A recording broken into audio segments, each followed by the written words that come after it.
BFM Business, BFM Crypto, la chronique. Et Antoine Larigauderie, c'est déjà une bonne nouvelle. Le rebond d'hier se confirme, les grandes cryptos gardent le cap. Oui, le plafond de verre, il est toujours là, on le sait, on le voit, on va plus en parler, mais au moins on tient le rebond qui a été impulsé hier. Et ce n'était pas donné, on est au-dessus des 16 000 pour le Bitcoin, l'Ether autour des 1200 et même l'XRP repart un peu vers les 40 cents, autour des 38. Et Antoine, un petit événement, le Salvador est le premier pays qui a adopté le Bitcoin comme monnaie officielle.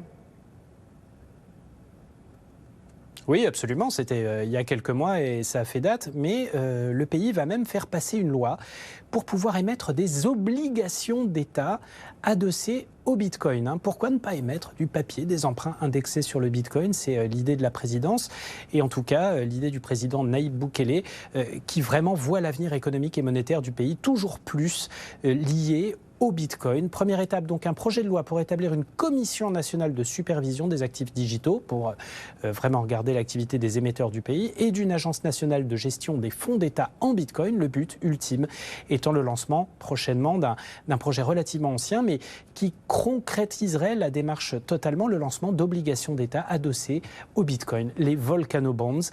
L'objectif à terme, dans un premier temps, c'est d'élever l'équivalent d'1 milliard de dollars de cette dette d'État garantie pour financer le pays et notamment le développement des solutions crypto.